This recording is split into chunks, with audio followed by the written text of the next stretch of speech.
long then?" Asked the student. 30 years, replied the master. "But I do not understand," said the disappointed student. "At each time that I say I will work harder, you say that it will take me longer.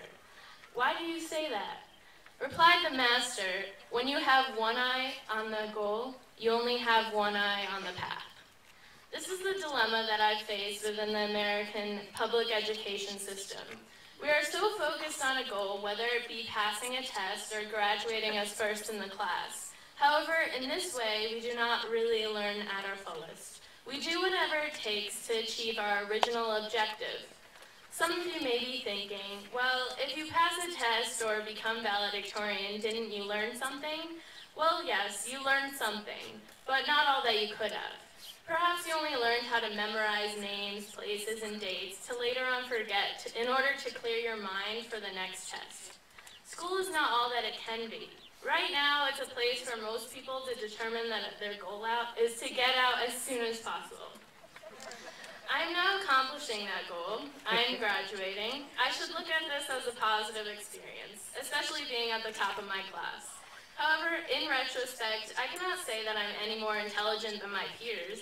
I can attest that I am only the best at doing what I'm told.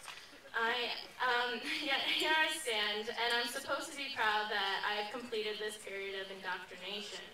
I will leave in the fall, and I will go on to the next phase expected of me in order to receive a paper document that certifies that I'm capable of work. But I can attest that I'm a human being, not just a worker. I'm a thinker, an adventurer. A worker is someone who is trapped within repetition, a slave of the system set up before him. But now I have successfully shown that I was the best slave. I did what I was told to the extreme. While others sat in class and doodled to later become great artists, I sat in class to take notes to become a great test taker. While others would come to class without their homework done because they were reading about an interest of theirs, I never missed an assignment. While others were creating music and writing lyrics, I decided to do extra credit, even though I didn't even need it. So I wonder, why did I even want this position? Sure, I earned it, but what will come of it? When I leave educational institutionalism, will I be successful or forever lost? I have no clue about what I want to do with my life. I have no interest because I saw every subject as a study, as work, and I excelled at every subject just for the purpose of excelling and not learning. And quite frankly, I'm very scared. John Taylor Gatto, a retired school teacher and activist critical of compulsory schooling, asserts, "We could encourage the best qualities of youthfulness, curiosity, adventure, resilience, the capacity for surprising insight simply by being more flexible about time, texts, and tests, by introducing kids into truly competent adults, and by giving each student what autonomy he or she needs in order to take a risk every now and then." But we don't do that. Between these cinder block walls, we are all expected to be the same. We are trained to ace every standardized test, and those who deviate and see light through a different lens are worthless to the scheme of public education, and therefore viewed with contempt. H.L. Mencken wrote in the American Mercury for April 1924 that the aim of public education is not to fill the young of this species with knowledge and awaken their intelligence. Nothing could be further from the truth. The aim is simply to reduce as many individuals as possible to the same safe level, to breed and train a standardized citizenry, to put down dissent and originality. That is the aim in the United States. To illustrate this idea, doesn't it perturb you to learn about the idea of critical thinking? Is there really such a thing as uncritically thinking? To think is to process information in order to form an opinion. But if we are not critical when processing this information, are we really thinking? Or are we mindlessly accepting other opinions as truth? This was happening to me, and if it wasn't for the rare occurrence of an avant-garde 10th grade English teacher, Donna Bryan, I would have been doomed. I am now enlightened, but my mind still feels disabled. I must retrain myself and constantly remember how insane this ostensibly sane place really is. And now here I am in a world guided by fear, a world suppressing the uniqueness that lies inside each of us, a world where we can either acquiesce to the inhuman nonsense of corporatism and materialism or insist on change, We are not enlivened by an educational system that clandestinely sets us up for jobs that could be automated, for work that need not be done, for enslavement without fervency for meaningful achievement.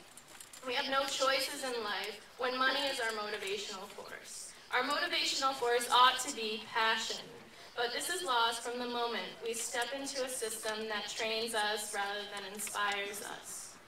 We are more than robotic bookshelves, conditioned to blurt out facts we were taught in school. We are all very special. Every human on this planet is very special. So aren't we all deserving of something better? Of using our minds for innovation rather than memorization, for creativity rather than futile activity, for rumination rather than stagnation? We are not here to get a degree to then get a job so we can consume industry-approved placation after placation. There is more and more still. The saddest part is that the majority of students don't have the opportunity to reflect as I did. The majority of students are put through the same brainwashing techniques in order to create a complacent labor force working in the interests of large corporations and secretive government. And worst of all, they are completely unaware of it. I will never be able to turn back these 18 years. I can't run away to another country with a different education system, perhaps meant to enlighten rather than condition. This part of my life is over, and I want to make sure that no other child will have his or her potential suppressed by powers meant to exploit and control. We are human beings. We are thinkers, dreamers, explorers, artists, writers, engineers. We are anything we want to be, but only if we have an educational system that supports us rather than holds us down. A tree can grow, but only if its roots are given a healthy foundation. For those of you out there that must continue to sit in desks and yield to the authoritarian ideologies of instructors, do not be disheartened. You still have the opportunity to stand up, ask questions, be critical, and create your own perspective. Demand a setting that will provide you with intellectual capabilities that allow you to expand your mind instead of directing it. Demand that you be interested in class. Demand that the excuse, "you have to learn this for the test," is not good enough for you. Education is an excellent tool if used properly, but focus more on learning rather than getting good grades. For those of you that work within the system that I am condemning, I do not mean to insult. I intend to motivate. You have the power to change the incompetencies of the system. I know that you did not become a teacher or an administrator to see your students bored. You cannot accept the authority of the governing bodies that tell you what to teach, how to teach, and that you will be punished if you do not comply. Our potential is at stake. For those of you that are now leaving this establishment, I say, do not forget what went on in these classrooms. Do not abandon those that come after you. We are the new future, and we are not going to let tradition stand. We will break down the walls of corruption to let a garden of knowledge grow throughout America. Once educated properly, we will be cultivated and wise. We will have the power to do anything, and best of all, we will use that power for only good. We will not accept anything at face value. We will ask questions, and we will demand truth. So here I stand. I'm not standing here as valedictorian by myself. I was molded by my environment, by all my peers who are sitting here behind me. I couldn't have accomplished this without all of you. It was all of you who truly made me the person I am today. It was all of you who were my competition, yet my backbone. In that way, we are all valedictorians. I am now supposed to say farewell to this institution, those who maintain it, and those who stand with me and behind me. But I hope this farewell is more of a see you later, when we are all working together to rear a pedagogic movement. But first, let's go get those pieces of paper that tell us that we're smart enough to do so.